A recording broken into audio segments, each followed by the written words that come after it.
आज मैं लेकर आई हूँ आप लोगों के लिए ताज़े हरे मटर से बनी हुई ये खस्ता क्रिस्पी बहुत ही मज़ेदार खस्ता कचौड़ी, जिसे बनाएंगे आज बहुत ही आसान तरीके से। ये इतनी खस्ता इतनी क्रिस्पी बनती है कि इसे बनाना बहुत ही आसान है और इसे आप लंबे टाइम तक स्टोर भी करके रख सकते हैं।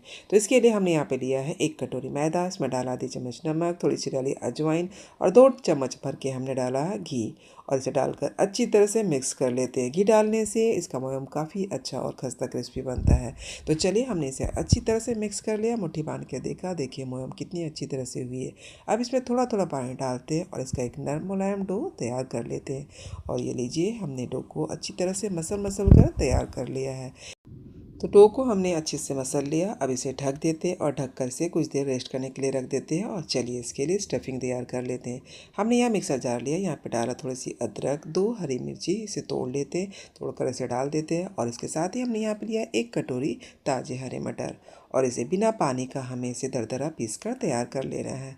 और ये लीजिए हमने मटर को अच्छे से पीस लिया है और देखिए मैं आपको दिखाती हूँ, हमने इसे दरदरा ही पीसा, पानी बिल्कुल नहीं डाला। तो चलिए मटर हमारी तैयार हो गई। अब बिठाते हैं एक कढ़ाई और इसमें डालते हैं 2 टेबल स्पून तेल। और तेल के गर्म होते ही हमने यहाँ पे डाला थोड़ी सी हींग, साथ ही डाला थोड़ी सी जीरा। इसे चलाकर अच्छे से भून लेते हैं। अब इसमें डालते हैं ताज़े हरे मटर जो हमने पीस के रखे हैं। सारे मटर को ले लेते हैं और इसे मीडियम लो फ्लेम पे हमें लगातार चलाते हुए अच्छी तरह से भूनना है, जब तक कि इसका थोड़ा पानी अच्छे से सूख ना जाए। तो लगातार चलाते हुए हमने 5 मिनट इसे अच्छे से पकाया, काफ़ी हद तक इसकी पानी सूख गई है। तो अब डालते हैं इसमें कुछ सूखे मसाले। तो सूखे मसाले में हमने यहाँ पर डाला सबसे पहले स्वादानुसार नमक, हमने यहाँ पे डाला थोड़ी सी हल्दी पाउडर, थोड़ी सी लाल मिर्ची पाउडर, थोड़ी सी हमने डाला जीरा पाउडर और थोड़ी सी धनिया पाउडर। हमने आधी चम्मच यहाँ पे डाला आमचूर पाउडर और आधी चम्मच सौंफ का पाउडर, थोड़ी सी हमने डाली गरम मसाला पाउडर।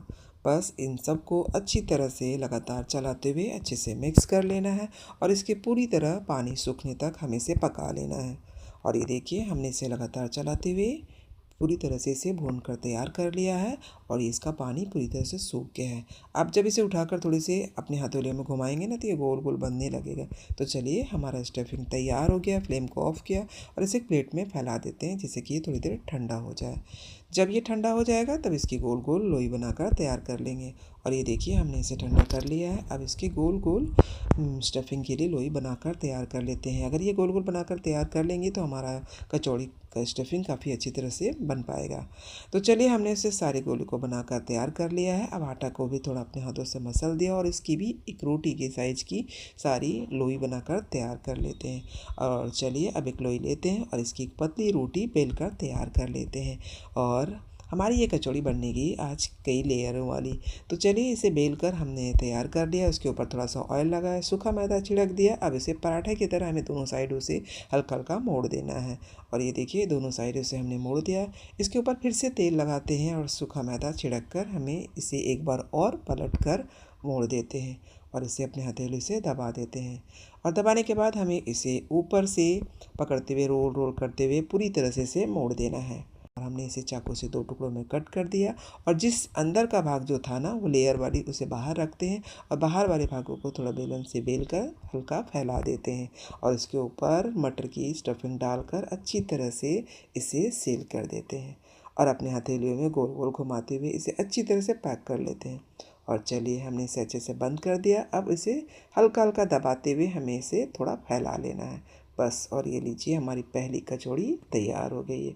सेम तरीके से सारे लोइयों को बेल कर हमें स्टफिंग करके हमारी सारी कचौड़ियों को तैयार कर लेना है। और ये देखिए हमने इसे अच्छे से बंद कर दिया, सील कर दिया और अपने हथेली से थोड़ा दबा दिया। बस सारी कचौड़ियों को हमने इसी तरह बनाकर तैयार कर लिया है। और तेल भी हमने गर्म होने के लिए बिठा दिया है। तेल हमारा यहाँ पे बिल्कुल हल्का गर्म होना चाहिए। ज़्यादा गर्म होगा तो फिर कचौड़ी ऊपर से जल जाएगी और अंदर कच्ची रह जाएगी। और इसे डालने के बाद हमें कढ़ाई को थोड़ा सा हिला दिया जिससे कि सारी कचौड़ियों में अच्छी तरह से तेल आ जाए। और जब सारी कचौड़ी फूल कर ऊपर तैरने लगेंगी तो फिर उसे छन्नी से उसके ऊपर थोड़ा तेल डालते जाना है और एक साइड से सीख जाए तो फिर उसे अच्छे से सावधानी से हमें पलटते जाना है और दोनों साइड अच्छे से खस्ता क्रिस्पी गोल्डन कलर आने तक हमें सारे कचौड़ियों को तल के रख तैयार कर लेना है। और ये देखिए कितना अच्छा कलर आ गया है। तो कचौड़ी हमारी काफ़ी अच्छी तरह से फ्राई हो गई है। सारी कचौड़ी को तेल से छानते हुए अब निकाल लेते हैं और बाकी बचे को भी हमने सेम तरीके से तल कर तैयार कर लेना है। तो चलिए हमारी मटर की कचौड़ी खाने के लिए बिल्कुल तैयार है और इसकी प्लेटिंग कर लेते हैं। ये लीजिए, बहुत ही खस्ता क्रिस्पी हमारी मटर की कचौड़ी तैयार हो गई है। आप इस कचौड़ी को बनाकर लंबे टाइम तक स्टोर भी कर सकते हैं और ये बहुत ही शानदार बहुत लंबे समय तक चलती है। साथ में अगर मिर्ची फ्राई मिल जाए तो फिर क्या ही कहने। मैं एक कचौड़ी को तोड़ कर दिखा रही हूँ, बहुत ही खस्ता बहुत ही क्रिस्पी बनती है। तो फ्रेंड्स, आप भी इसे बनाएं, खाएँ और कमेंट कर ज़रूर बताएं कि आपको हमारी ये रेसिपी कैसी लगी। और एक कचौड़ी मैं फिर से आपको तोड़ कर दिखाती हूँ। देखिए इसके अंदर कितनी अच्छी तरह से स्टफिंग भरी है, बिल्कुल बाहर नहीं आती है।